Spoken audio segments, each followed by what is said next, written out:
Hello, is this thing on? Bless me, knitters. It has been about 3 weeks since my last podcast. I just got my nails done again, and that kind of helped me keep track of when the podcast is supposed to be. I am Darcy. I'm a speech pathologist, a knitter, a knitwear designer, a mama to a little 1 year old and a wife, and I'm the host of this podcast. If you are new here, welcome. If you are coming back, welcome back. This is episode 21. Today is September 28th. It is 10:47 a.m. and it is a beautiful day here in St. Louis. Lots of sun. We went to breakfast this morning. Me, my husband Artie, and Owen, our son. And I said, I'm going to get after it today. We are going to get down to business, record this podcast, and I'm going to get it out for you because y'all have just been showing up. Like, I really appreciate every view, every like, just all the subscribers, everybody that's out there that is encouraging me and wants me to keep going with this. I do really like making the podcast, and I'm working on not saying I really like making the podcast, and I want to keep you updated on what I'm knitting, what I'm making, and what's coming in the future. So let's get down to the nitty gritty. Today, I do have my trusty book where I have my notes for this episode. My assistant is taking a nap right now, but I'm sure he'll join us later at some point in the podcast. So, first thing first is my Plumatis sweater. You can see I'm wearing it. I'm gonna get up and show you. Excuse my house. This is headquarters, yarn headquarters. So this is my Plumatis sweater, and this was a project I've been talking about the last few episodes. So if you want more details about this, you can check out my last few episodes. Can you see the back there? The button and my collar. So this is a pattern by Julie Knits in Paris, and it is a mostly single strand mohair pattern with a cuff, collar, and hem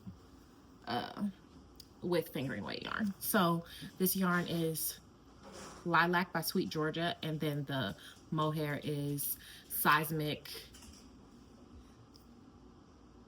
Better Together is the name of the mohair, but it has some little green in it. It's mostly purple, but just that little green just adds a little something, that special something. Yeah, so I'm really just wearing this for the podcast because it is too hot still in St. Louis to wear this outside, but I really wanted to wear it after I knit it, and I'm waiting for my actual chance outdoors to wear it. It'll come soon. So this is what I'm wearing, just looking at my notes here. The only thing I have finished, and I finished it in a big way, was the big rib sweater that I have been working on. So I'm gonna take you for a field trip to my office where I have it on the blocking mats drying. So let's go over there.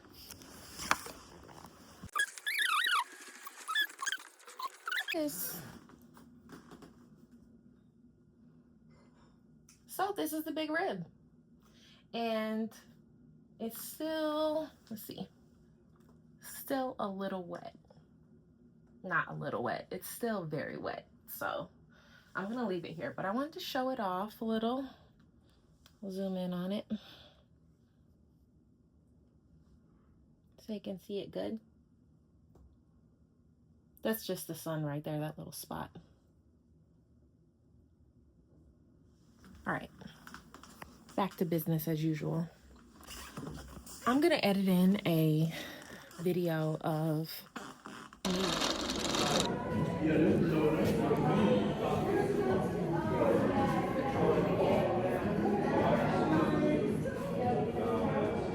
before it was finished. So you can see what it looked like when I was wearing it. And that sweater is the pattern by Jessie May. And it is a Aran weight yarn, what I use, but you can use a DK weight held double with like a lace weight. And that's what I did for the first time that I made it. But this time I just used the Aran weight yarn.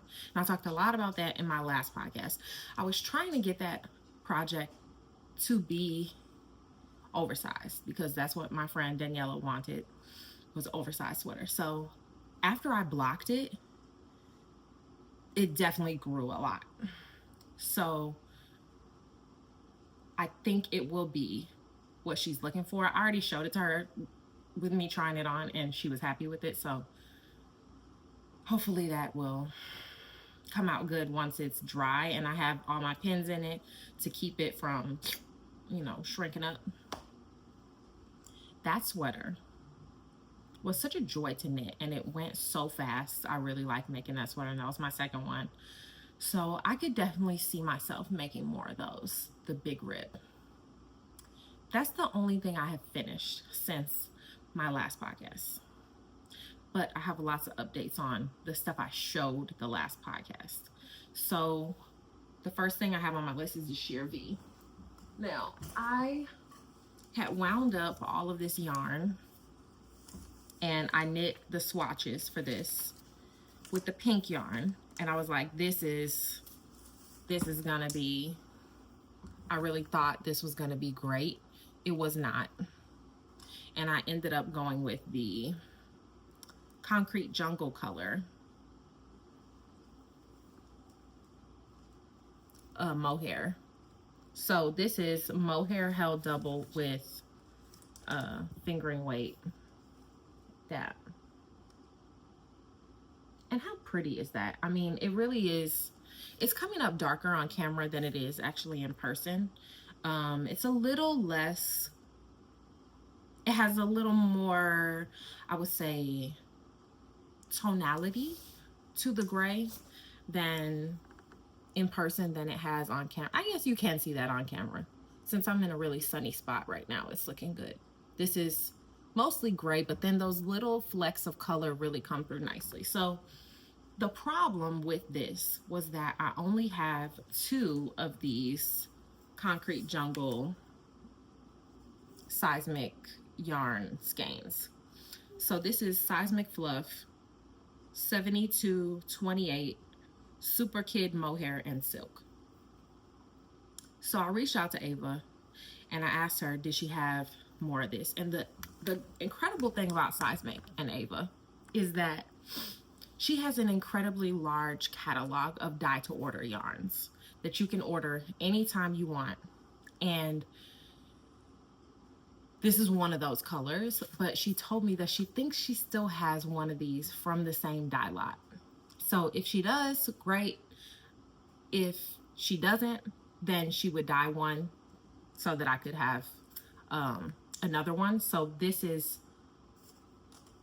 the 2 I have, and the third one I ordered, but it hasn't come yet. So regardless of whether it's the same dye lot, she does get pretty close in her, you know, recipes. She's pretty consistent in how she dyes yarn. So I'm confident that as long as I alternate skeins, then I'll be good. So that's coming, but I want to see all 3 of them together before I start so that I can make a plan for how to alternate them, or like how dedicated to the alternating I'm really gonna have to be. And the only spot I'm really most concerned about for the sheer V is that the middle section here, where the V is, because that's all mohair. So if there's a big difference between that part and the others, it'll really stand out a lot. So I just want to have all the yarn before I get started, but that is still on my radar. The Sheer V Sweater by Jessie May. the other thing that I talked about in my last podcast was the Peperomia sweater. And somebody said they wanted to do a make along. And I said I was going to start it on September 15th. And I did not start on September 15th. I did a swatch and very responsibly checked my gauge. So when I make these gauge swatches, I usually make them on the suggested needles, unless I have an inkling that is definitely not going to be the right gauge for me.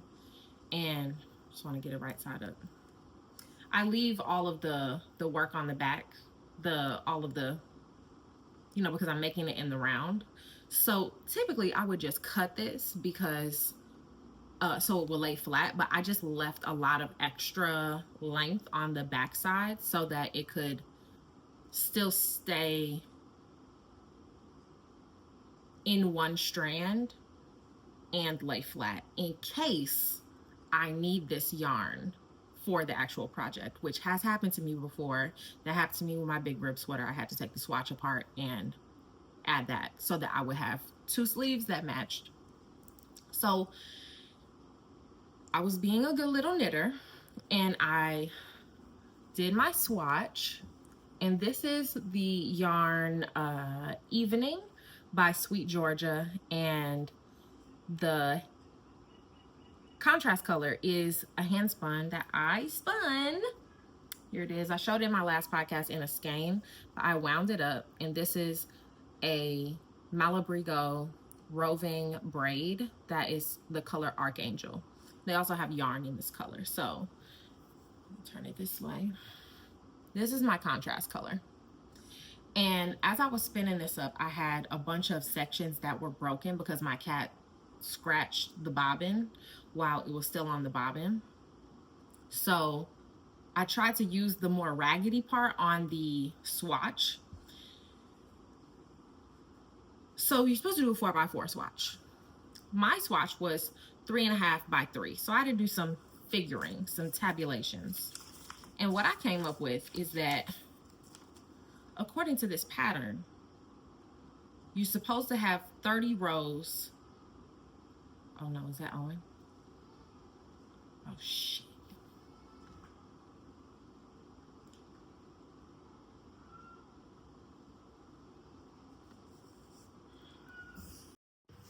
All right, crisis averted.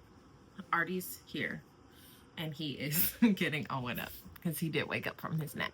So he's gonna be here in a moment to, I'm sure, review the transcripts of what should be happening in the podcast. So the Peperomia sweater. My gauge swatch was only 3.5 by 3. And the measurement is 4x4. So what I tabulated is that I have 26 rows and 26 stitches, where I should have 30 rows and 28 stitches. So I have less stitches than I should in the area in that 4x4 area. So I want to put more stitches and more rows. So in order to fit more stitches and more rows, I would have to go down in needle size. I did swatch on the needle size that was suggested. It is a size 5. I am happy with how the stitches look on this. So I've decided to not change the needle size, but to just change the size of the pattern that I am going to choose.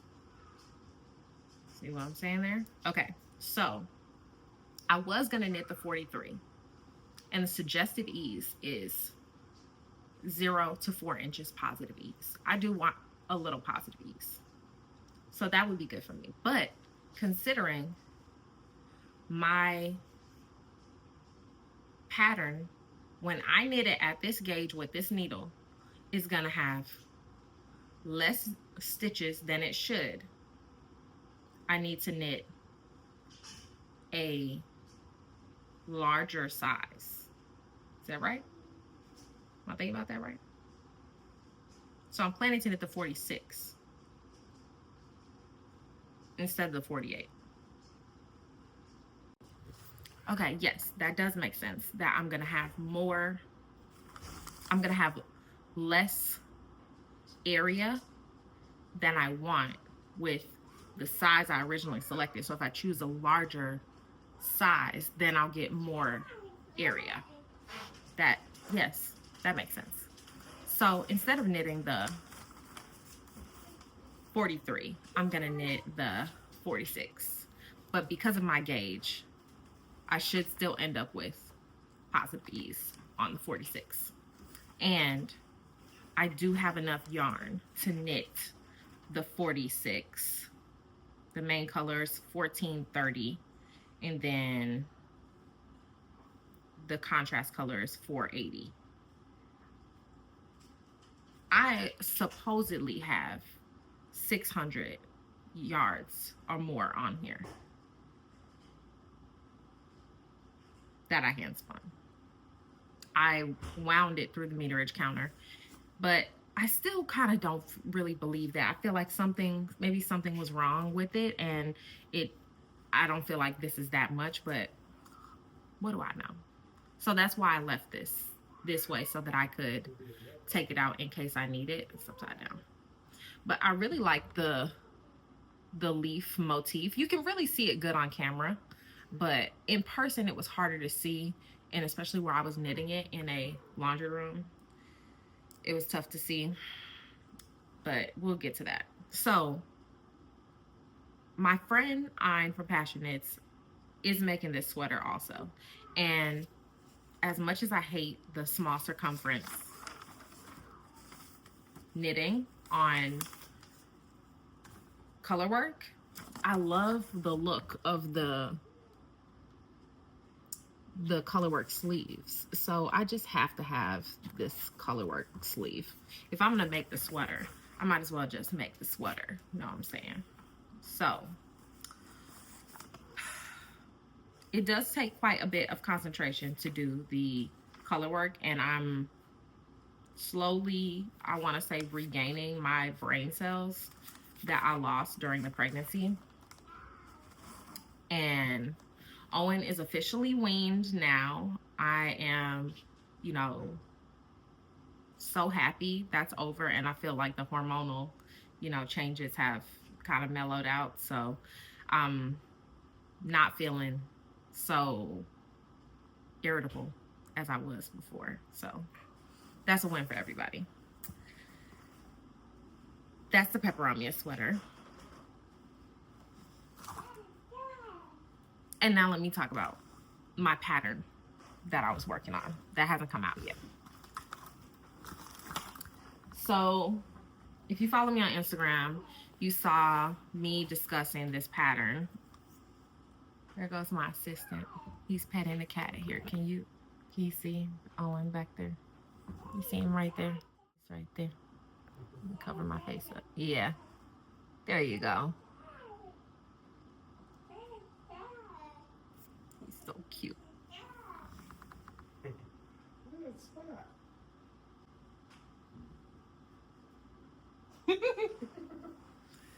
So my herringbone sweater, it's a cowl. This is the one that sadly I had to take the needles out at the TSA in Mexico, and I cried, and it got ugly. But I have recovered the project, and it is going so well. I mean, look at that. I just freaking love this thing. I love this pattern. So I'm gonna keep working on it. I am using a skein of mohair and a skein of fingering weight yarn, and the mohair is called Not Foxy, and the fingering weight yarn is called Butterfly Wings, and it's a mostly like white with very faint speckling, a lot of blue. The blue really comes up really good in the finished project. You can see a lot of those blue flecks, But this pattern, it looks really like high effort, but it is not at all. It is very potato chippy. It has the same repeats throughout. So the only reason you really need to look at the pattern would be to see what the first 3 stitches are. And it's either going to be knit 1, knit 2, knit 3, or slip 1, slip 2, slip 3. Then after that first initial look, it's all slip 3, knit 3. So it is very easy to remember and easy to put down and pick up in the middle of a row. I've also hijacked this pattern to do, I guess they're not short rows, it's like a wrap and turn on the bottom where I have this garter stitch, and the garter stitch worked with wraps and turns makes the project purl free, which is obviously what knitters want. We are not called purlers. You know what I'm saying? So this pattern will be coming to an internet near you. And if you're interested in knitting this pattern, please leave me a comment saying yes, release the pattern, give the people what they want, you know, whatever you feel in your heart. But I have really done a lot of this project has cost me a lot of heartache, because I've knit one already and it was almost right, but it wasn't quite right. So I knew that I needed to make another one. And then when I finally got that motivation back then, the Mexican TSA made me take the needles out, and I just couldn't pick it up back up again. It was just traumatic almost.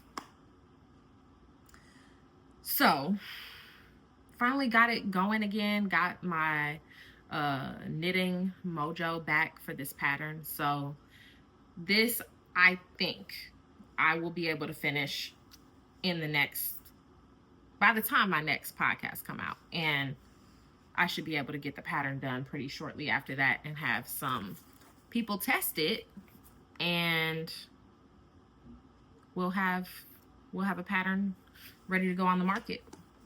So I've been really enjoying making this because I know patterns like this are what I like to make, and I know there's other people out there that want something that has that razzle dazzle but doesn't take a lot of mental energy to get there, and that is exactly who this is for. If you're my people that wants this, let me know. So that is my last whip that I have to show you today. And next I have talking about the fiber festival that we went to in Ohio. My last podcast I talked about Artie's annual tour. He's in the Air Force Reserve here in St. Louis, and in the reserves here, if you're not from America, or even if you are from America, a lot of Americans don't even understand how the military works with the reserves. So you do something called drill usually it's the first weekend of the month. And drill will be like going to the base and then doing whatever trainings you have for your job in the Air Force. So Artie's civilian job is he's an occupational therapist. His job in the Air Force is he is a diet technician. So he helps people to get the right food while they would be deployed. So the job that he is trained for is like a job that on the civilians, well, I'll say there's civilians that do the job at like military hospitals. So when he does his annual tour, which is in addition to the 1 week in a month, the annual tour is 2 weeks during the year. when he does that annual tour, he usually works with a lot of civilian dietitians to do the training he would need to be, ready if they call him up. So the training this year and last year happened to be at Wright-Patterson Air Force Base in Dayton, Ohio. So we were there. The last time we were there, I was very pregnant, and the place that we were staying in, the Wright-Patterson Inn, and I'm gonna just put it out here. Don't stay at that place. Most people will never have the misfortune to need to stay at the Wright-Patterson Inn, but if for some reason it's offered to you, don't do it. Don't stay there. So, I mean, we were literally like stomping roaches, and the place is dilapidated. It is a place that somebody told me it was haunted. And just don't go there. This year, unfortunately, the Wright-Patterson Inn was totally booked. So they had to put us at the Drury Inn. And let me tell you, this Drury Inn was incredible. Everybody in there was happy, friendly. I mean, I've never been at a hotel where the people were like genuinely so happy to help you. And of course, Owen was the star of the show at the hotel. He started walking while we were staying there, and he got a lot of exercise walking around, looking at everybody, talking to the people, testing out the automatic doors. And that's one thing about Owen. He is going to do an inventory of everything you got. He's going to touch it. He's going to look at them. He want to count them. And he's going to make sure if something was where it was supposed to be, he's going to move it somewhere else. So they got a taste of that at the hotel. He made sure everything was in working order. So outside of the Drury Inn, like 20 minutes away, is Yellow Spring, which is like a small, like liberal paradise in the middle of Ohio. Very crunchy community. And we went there last year just to hike around, but we were there at a different part of the summer, so it was a little bit different experience this time without it being so hot. But there happened to be the Young's Jersey Dairy wool gathering was taking place at the same time that we were there, the one weekend, and I was just like, it was meant to be that I was going to be there. So we packed up on that Saturday and we went to the wool gathering, and I'm going to add in some clips of the wool gathering and just give you a little taste of what it was like. It was, if you've been to like Rhinebeck, it was similar in that there was animals, but the whole area was not as spread out as Rhinebeck is. You weren't walking for miles to get to all of the booths. There was over 100 vendors, and I would say maybe there were like 3 or 4 big tents, and that included the tents with the livestock in them. So people who were selling, wool or fiber that had animals, the animals were there with them, where I feel like most of the time people will have their animals like separated. Everybody was in there together. So I'll show you what was there, and I'll show you what I bought.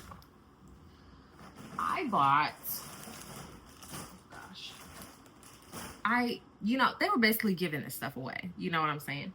So one of the things I bought was some of this, and it doesn't have any labels. That's how you know it's really local.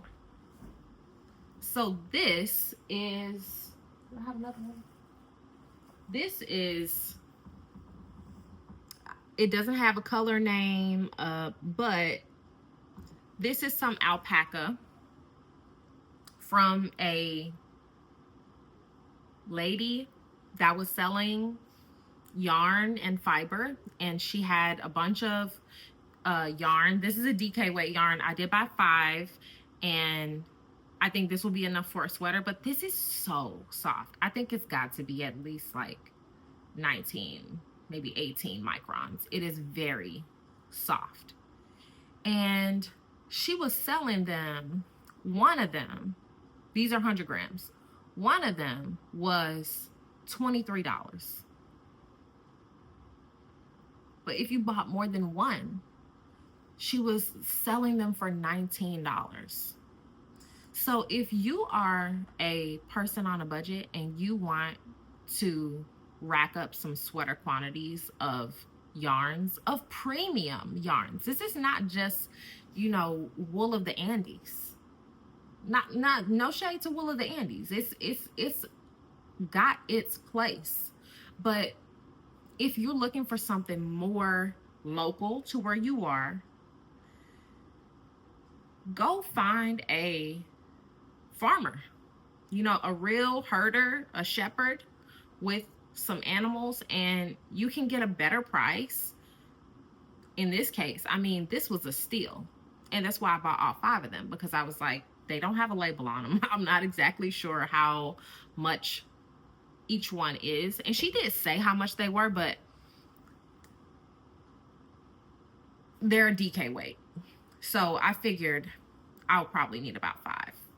This is kind of like a goldenrod color, and it's definitely from 2 different dye lots. I don't know if you can see the difference between the dye lots, but there's 2 that are kind of more darker and 2 that are a little more brighter.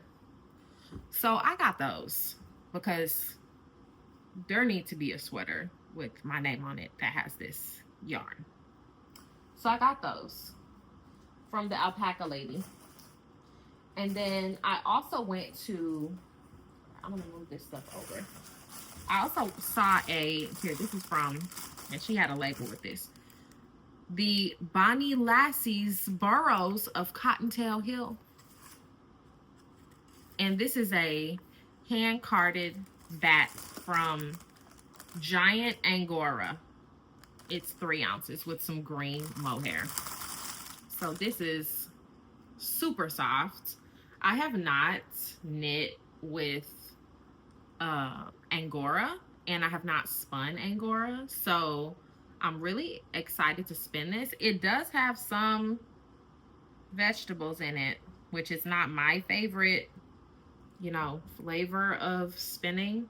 It's a little more rustic than I prefer, but I think for the beauty and for the locality of it all, I think this was a steal, and it's super soft. So, and she didn't even have a card reader. She was selling these for $20 for the 3 ounces, which I think is a great deal. Again, basically giving it away. I have to keep this away from my cat because this is her favorite plastic, and she would never survive in the wild because she thinks that that is food.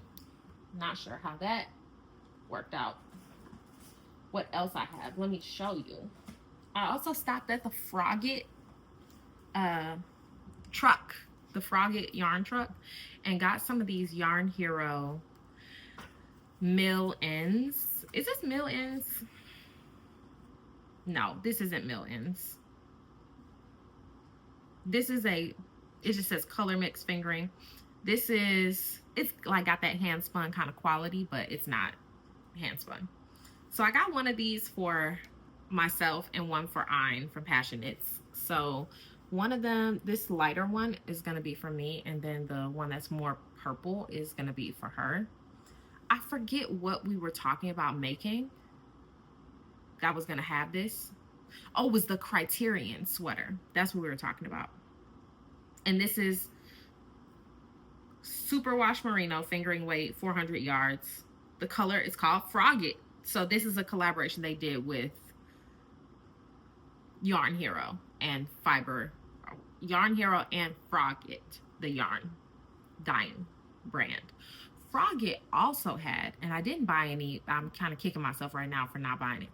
They had a very interesting lace weight mostly alpaca base that was lace, or it was alpaca, I think about 50% alpaca, merino, yak, silk lace. And they were 50 grams skeins. And I thought to myself, I really like that, but I know I just bought some merino, or just bought some mohair that I'm still even waiting on. So I was like, I have a bunch of mohair projects going already. Let me just slow my roll. I'm trying to knit stuff that I have already. So I didn't buy any, but I got my eye on them. So I know I can get that from Frogget. And I haven't seen that base anywhere else. Maybe it's a common base from one of the suppliers. Yarn overlords who create yarn bases. I don't know. But these, I had to get one of these. Then I went to, what's in here? Oh, I went to Fresh Lotus. So Fresh Lotus, I want to say her name is Julie. Yep. Julie and Patrick. They are a husband and wife team, and they have a yarn dyeing business out of, well, it's yarn, clothing, textiles, fiber, based out of Woodland Beach, Michigan. And they do a lot of Midwest festivals, and I haven't seen them for a few years, but when I looked at the list of vendors, I saw they were going to be there, and I was like, definitely got to stop by their booth. And I tried to get stuff that I don't have something like it already. And this is called Lotus Lace. It's a 2-ply 100% mulberry silk yarn. And this is almost like a aquamarine kind of purple, but it's got a lot of depth to it. And this is 1,000 yards in 100 grams. It was $37 for this 1,000 yards. So it's not fluffy, but it's a 2-ply. So you can see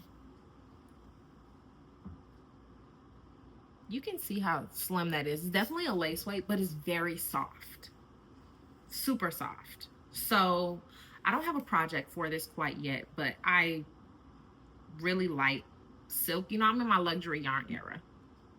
So I had to get this. And then they also have a lot of other very unique bases. They have linen, they have tencel, they have a bunch of yarn bases that are very uncommon. So if you're looking for something more uncommon, check out Fresh Lotus. I also got one of these Punta Arena South American wool. So this is called Summertime Roses. I don't have any wool like this. This is pretty rustic as far as wool goes. And I really like to spin fiber that has a lot of contrast in between the colors. So when I saw this, I thought, that looks kind of cool. And fibers that are a little more, I would say, I want to say rough, but fibers that are more, I would say grippy. Is that a thing? They spin easier. So, and that's why people like spinning non-superwash wool, non-superwash roving, because it still has all of that toothiness. That's what people call it, toothiness. Let me pull this down so I'm not getting, kind of getting blocked out. Gotta adjust a little. Oh no, I'm still, if I lean this way, I think I gotta go this way. That's fine. All right.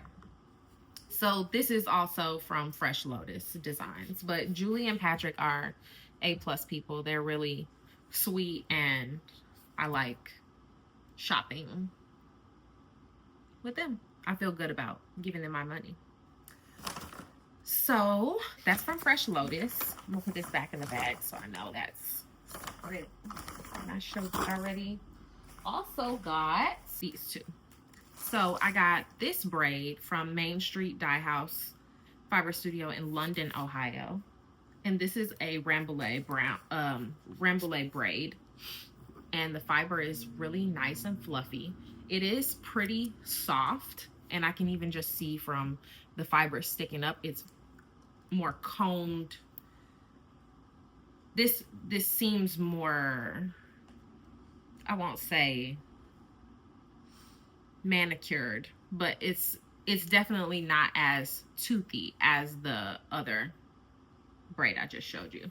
But it has high contrast between the colors orange, pink, brown, and I haven't knit or I haven't spun a braid with this combination of colors, so I thought that'll be nice. And this was dyed by the dye house, and then she also had some of these Koigu roving silk braids, and this is 80% merino, 20% silk, and it's 150 grams. So this is a generous generous braid of mohair, merino and silk. So as much yarn and fiber as I have, you know, you go to a festival and you see that, wow, you know, I really don't have everything. I really don't, truly don't have everything. So the other thing I got from Iceland yarn, I don't know how you say that. I think that's how you say it. Iceland yarn is this BFL, British Blueface Leicester top. So I got one in oatmeal and I got one in gray. Yeah, gray. And they're almost the same color, but they're just a little bit different. So I was thinking these would be really cool to ply together. And then I would have like one color yarn, but it would still be a little, you know, a little something different. And I'm also trying to be more interested in undyed yarns, because I think a lot of the variation in color from animals is very interesting, but I haven't in the past had as much interest, but now that I'm spinning more, I'm interested. So I got these also. Two more things from there. I stopped at Dye Mad Yarns because I saw, and this wasn't a brand that I was familiar with, but I saw that they had their Abolish Ice flag up, and I was like, let me stop over here and buy something. Not only did I stop there and buy something, but they had a base they were discontinuing, which is 70% merino, 30% silk, and this was marked down. And I said, let me just see what I could do with these. So this color is called Period. Okay, that's it. And it's a single. It's very soft, and it has a luster from the silk. This one is called Topaz. So I thought these looked very nice together, all these three. And I said, let me see what I can do with that, because I'm interested in single ply yarns, and it's not something that I have a lot of or that I work with a lot, but I have made a scarf with a single ply yarn that I did really like.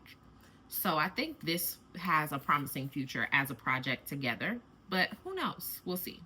But Dye Mad Yarns, if you're one of the people that wants to support the people who are against the abduction of humans and the ice in the United States, this is a company that's against that. So you can shop with them online. And they have a brick and mortar store in Ohio. I was gonna go to the brick and mortar store as well, but it was closed because they were at the festival. So got these. And even in the sun, I can just see the sheen on these is sheening. The last thing I bought at the Fiber Festival, I stopped over at Fiber Seed. Now, when I was working with Ein at her booth at, it was that festival that happens in May. What is that thing called?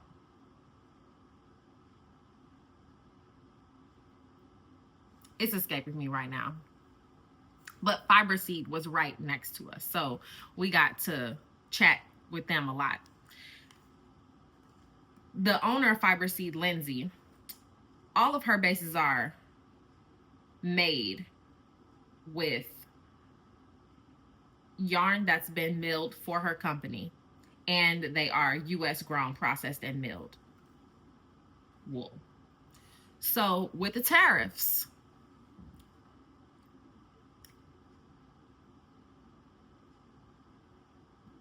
this yarn will probably not be as affected because it's already American sheep. It's milled here. A lot of the bases that come from abroad are like South American, or maybe like from New Zealand or Australia. A lot of those are gonna get slapped with those tariffs. So I could see that really impacting the price of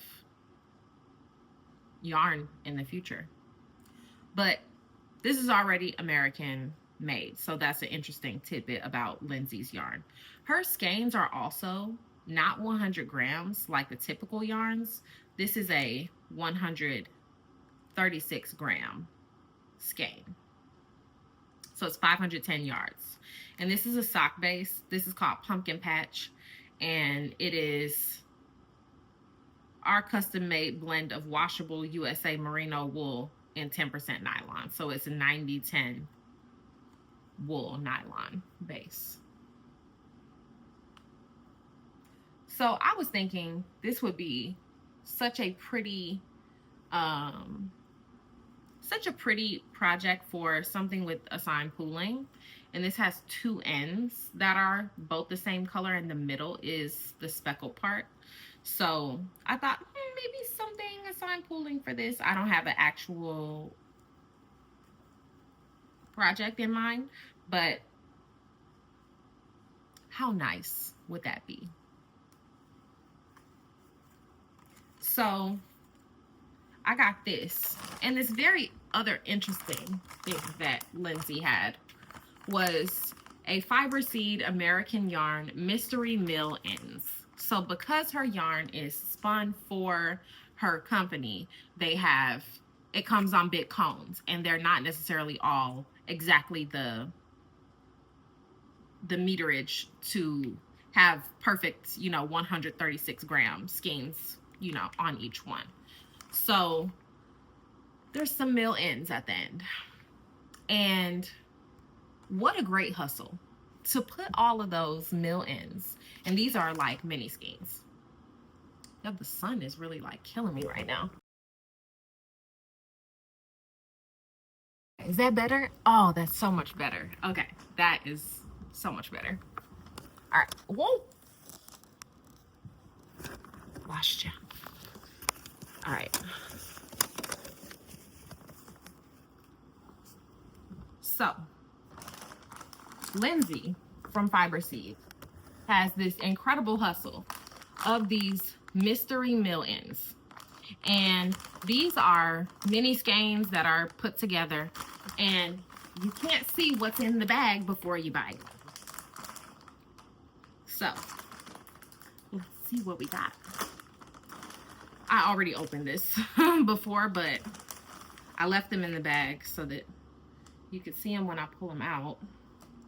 They're not necessarily coordinating, but they all could kind of go together. So these are all some solid, some tonal, some variegated, but there's a bunch of different ones here, and I need another mini skein like I need a hole in my head. Okay. But I had to buy this because, I mean, how fun is that? That is so fun. I mean, a make along with these, and she did have a sampler kind of pattern that you could get if you bought the bag. It wasn't my style. It was like a little kerchief kind of situation. I thought it was fine, but it wasn't something I was gonna make. I have on my list of things to design a mini skein pattern because I have a billion mini skeins and people like buying mini skeins, but people don't know what to make with them. So I want to solve that problem. If you have a mini skein pattern that you really like, send me a comment on that, and maybe I'll make that instead. But yeah, I thought this was a really great hustle to put the mill ends in here. That is everything I bought at the wool gathering. And after the wool gathering, I happened to be going to Columbus the next day to meet up with my two of my friends from college, Allie and Brielle. Allie, I have successfully got on the knitting bandwagon. I've recruited her.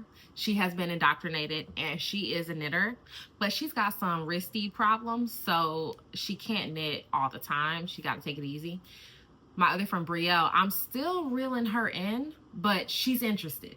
So we met at what I want to say is my favorite yarn store in Columbus. And I've been to this yarn store once before.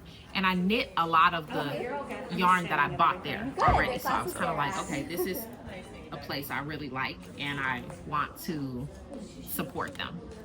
So it's called Sew to Speak, and it's a quilting, sewing, knitting store, but they also have like a lot of sewing heavy areas, and they have a big long arm quilt machine and lots of quilts up on the wall everywhere. So I'm going to add in a video of what it actually looked like inside the store. I really like this yarn store, so I'll show you what I bought from there. And I took it easy there, but I really like the store and they have a lot of really great yarn, so I wanted to support there. So I did get, and I don't have any yarn like this. This is a base I don't have. This is called Blue Sky Fibers Prairie Fingering, and these were $15 each. And this is a 53% Surrey alpaca, 47% baby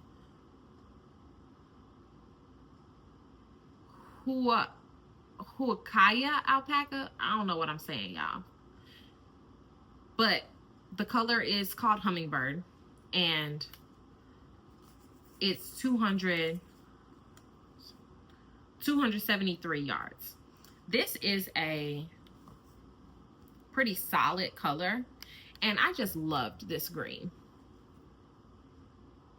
Ironically, the green that I bought, the last yarn that I bought at this store was also green, and it was shepherd's wool that I knit into a sweater for Artie and a little jumper for Owen. And I thought to myself, I need a green sweater too to go with the family sweater. So I was thinking this would be perfect for the, oh, it's the Jessie Mae pattern. I already have it. I have it in my file saved, but what is it called? Sheer Fluff. That's what it's called. And I need 900 yards of lace weight to make that. So this is 273. I have 4 of these. There happen to be 5 in the store. And my friend Allie bought the other one. So we're skein sisters because she's got the other skein to my dye lot. So I have a plan for this. And I thought, you know, when I knit with alpaca before, it didn't shed as much as mohair, and that would be perfect for my hair situation, because with my locks, mohair becomes part of my hair permanently. So I thought maybe the Surrey would be a little bit easier. These don't look very tonal, but perhaps when it's wound up, it will be more tonal, but it looks like a solid. And I'm not crazy about buying like solid color yarns, but this I had to have. It's a base I haven't used before, and I thought $15, that's pretty good. So got that. And I also got this Quince & Co. Turn 75% American wool, 25% silk. This is 221 yards. It's in the color kelp. This was $12. So this is 220 yards for $12. And it's 25% silk. And I was thinking that, I mean, they basically giving this away.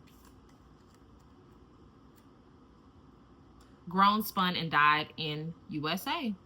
So I got a sweater quantity of this. And these all look to be pretty much the same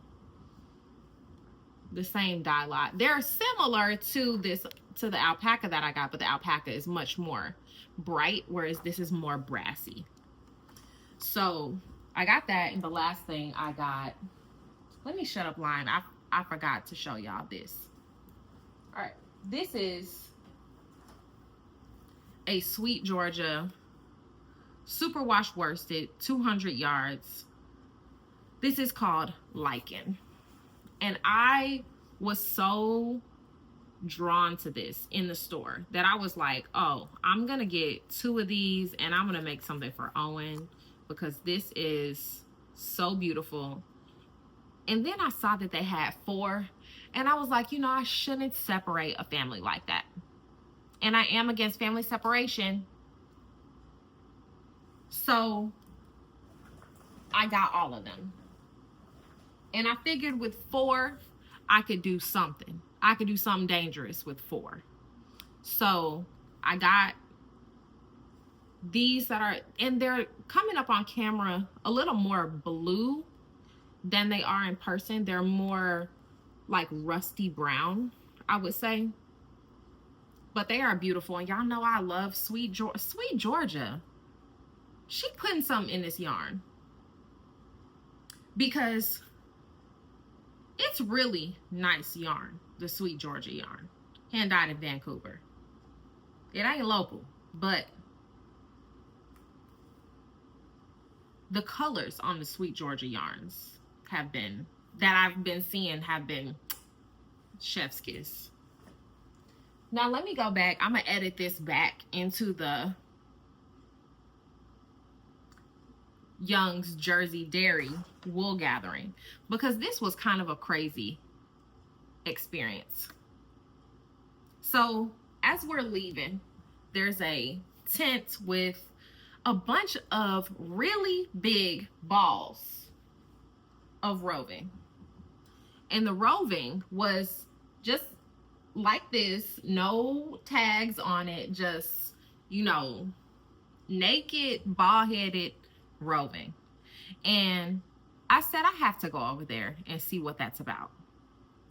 So I go into the tent, and there's a gentleman in there, and he was selling the roving. He didn't have no shoes on. There was no branding at all whatsoever. And what he put the yarn in was this Dollar General bag. He had a gang of these Dollar General bags. And I said to him, what is this yarn? Roving. What is this? And he pointed to this one, my Christmas roving, and he said, that's Romany. And I was like, oh, okay, that's interesting. Now this is a little more toothy yarn. And I said, that's interesting. I think I could use this for maybe like a Christmas sweater or something. I'm interested in making like a Christmas yarn. So I said, this definitely have to come home with me. These are 4-ounce balls of roving. And then this one, he said, that one's a mix. I'm like, Yeah, I can tell that one's a mix.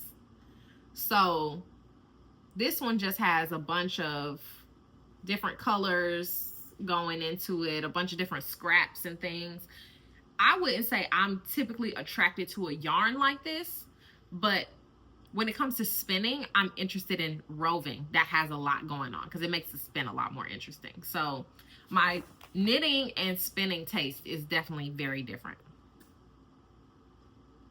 That's so he put this in my Dollar General bag. And I mean a bargain. I mean, $10 for roving, that's a great price. So if you are on a budget and you want to go get some things, definitely check out the smaller wool gathering type of festivals, and you can find some good bargains for sure. The last thing isn't something I bought. This is something I was, I guess, gifted or like bartered. So while Artie was at the annual tour, he met an airman who had some alpacas once upon a time. And he doesn't have the alpacas anymore, but he had sheared them, and they had some of the fiber spun into yarn. And he gave Artie all of this yarn and a tub of unprocessed fiber. So I'll show you the yarn. Now this says alpaca merino 50/50 hand spun 2-ply 208 yards 10 wraps per inch. So this is like an Aran weight yarn, and this feels very soft and like next to skin soft. So there's 4 of these, and then there's 2 of these darker ones, and these are the ones that have not been dyed. This is the natural color. This is alpaca and Cotswold wool 50/50 hand spun yarn 2-ply 200 yards. And he said that a lady in Michigan spun this for him, and that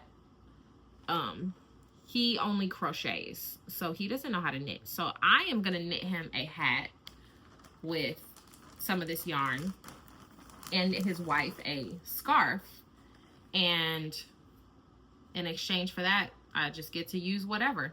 So this is 240 yards. This is alpaca rambouillet 2-ply 8 to 9 wraps per inch. So I think this is more of a DK weight, but these feel so hefty, like big skeins, like in my hand, compared to like this alpaca. Like, it's just, you can't even compare the size. This is gigantic. So I feel like something about the counting ain't right, but we'll see. It definitely feels like it's got to be at least worsted or Aran weight for all of these, but these are hand spun, so you get a lot of variety with hand spinning.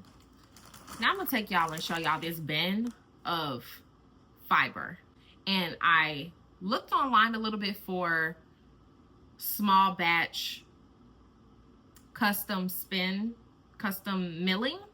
So I found 2 different mills that will do it. I want to look a little bit more, but if you know a mill that does small batch fiber milling,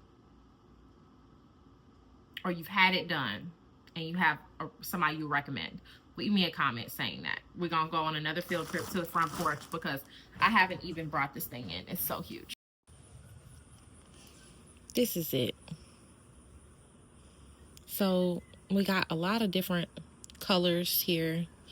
It's a lot of this kind of chocolatey camel kind of color. Then there's some kind of mix back here. There's some of this here. And I'm not a expert on fiber quality, but it looks like this is all pretty long staple length, like it would be good for spinning, but it still needs to be processed for sure. It doesn't have a lot of, see how long those locks are? These are really, really long. So I think this would make a nice quality yarn. Just try and dig down here and see what else is back here. I also need to weigh it, but it's a lot. this whole tub is full of fiber. So that huge thing full of fiber is what I want to have spun. And I know a lot of places have a minimum for how much weight the fiber has to have before they will like do a run. So I'm gonna weigh it and see how big it is. I mean, it seems like a lot, but it's probably not enough for, because I think the minimum was like 25 pounds or 30 pounds at one of the mills I was looking at. So I'm gonna go through with the process of having it spun, or maybe I could do some finished yarn and then some roving so that I could spin some of it too, because I haven't ever spun any alpaca before. Do you want to come say hi, babe? What's up? You want to come say hi? Yeah. I'm about to sign off. As far as a quick book update, I've been reading The Court of Thorns and Roses. That totally consumed me the whole 2 weeks we were away, and I'm on the 5th book already. And my assistant is here. Hi, my baby. Hi, my baby. Yeah, that's the podcast. Those are the podcast people. Say over hi there. to the people. Say hi. Say. You gonna give them some sniffs?